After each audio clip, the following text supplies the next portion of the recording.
Olá, meu amigo, olá, minha amiga, meu irmão, minha irmã. A graça e a paz do Senhor seja sobre a sua vida. Pastor Alberto aqui falando, e é um prazer ter você nesses momentos. Eu quero te convidar a assistir esse vídeo até o final, e o tema de hoje fala sobre algo que tem afetado muito a igreja, que tem causado o adoecimento da igreja, e esse sentimento chama-se orgulho. Nós olhamos a palavra de Deus e nós observamos que esse foi um dos primeiros pecados mencionados na palavra de Deus, porque quando a Bíblia cita sobre Satanás, fala que ele queria ser como Deus, ele se achava no mesmo nível ou até melhor que Deus. E esse sentimento o levou à queda. E a Bíblia fala sobre isso, que o orgulho precede a queda e a altivez de espírito precede a ruína.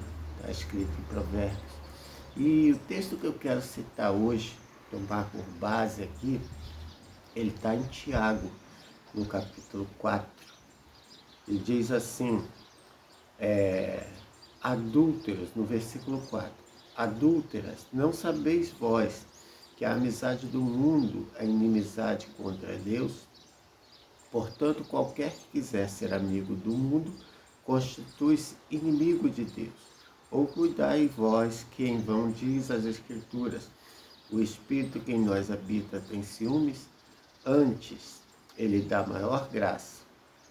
Portanto, diz, Deus resiste aos soberbos ou orgulhosos, mas dá graça aos humildes. Então, o orgulho, a soberba, ele não é um sentimento que vem de Deus.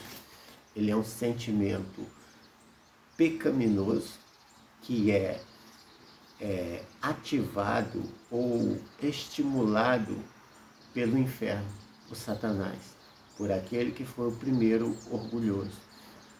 E no meio da igreja, nós podemos observar que esse sentimento, ele provoca muitas coisas ruins à igreja, muitos sintomas que determinam que essa igreja ela está doente e que provocam algumas coisas muito prejudiciais à igreja. O orgulho no meio da igreja, ela produz divisão. Por que divisão? Porque alguém que está tomado por esse sentimento, ele vai sempre se achar melhor que o outro. Ele sempre vai olhar para o outro e achar que o outro é menos do que ele. Esse sentimento vai impedir que essa pessoa ela enxergue algum valor no outro, que faz parte do corpo com ele, que deveria ser um com ele. O orgulho, ele vai criar uma resistência nessa pessoa a receber o ensinamento de outra pessoa que Deus está usando no corpo da igreja, porque antes, ele vai fazer esse julgamento de valor, a partir daquela outra pessoa. Muitas das vezes ela não vai receber, ela vai se fechar para receber aquele ensinamento. O orgulhoso, ele vai resistir também a uma admoestação de um líder, de um pastor, porque ele não vai considerar que aquela admoestação, aquele ensino, aquele aconselhamento, ele é algo que vem de um lugar que não é da terra. Esse lugar é do céu, vindo de Deus, diretamente de Deus. Então, essa pessoa orgulhosa, ela confia, ela se firma nas suas próprias virtudes e também vai criar uma independência, ou seja, ela não vai conseguir enxergar a graça de Deus que está em dependermos dele em primeiro lugar e em dependermos dos outros. Às vezes de alguém bem humilde, que não tem tanto estudo, mas que por se humilhar diante de Deus, se torna alguém cheio, né, de capacidade para nos ajudar, para nos ensinar. Então o orgulho, ele não reconhece isso. Ele não reconhece o valor em alguém que pode ser até naturalmente menor que ele. Como combater isso? Como vencer isso?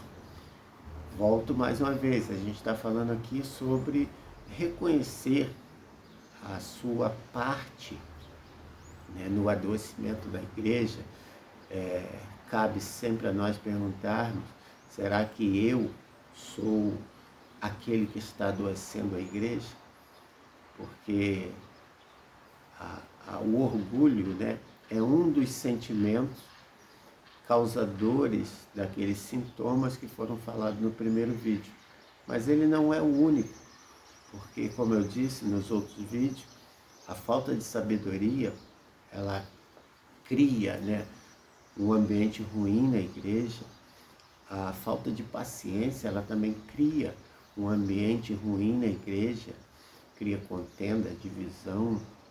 Então, o orgulhoso em si, ele sempre vai se achar que é o melhor. E uma outra coisa, né, que o orgulhoso sempre vai esperar é o reconhecimento, é o aplauso, é o tapinha nas costas, é o elogio. E quando isso não acontece, o orgulhoso, ele geralmente se revolta contra o líder, né, contra o seu pastor, contra as pessoas que ele espera que tenham um reconhecimento sobre o que ele fez, sobre o seu esforço. Isso é algo positivo, né, um reconhecimento. Mas se isso não acontecer, o humilde, ele sabe lidar bem com isso, mas o orgulhoso não. Então, todas essas coisas que eu tenho falado, elas servem para uma análise. O exemplo, né? O maior exemplo do antídoto contra o orgulho foi o próprio Jesus.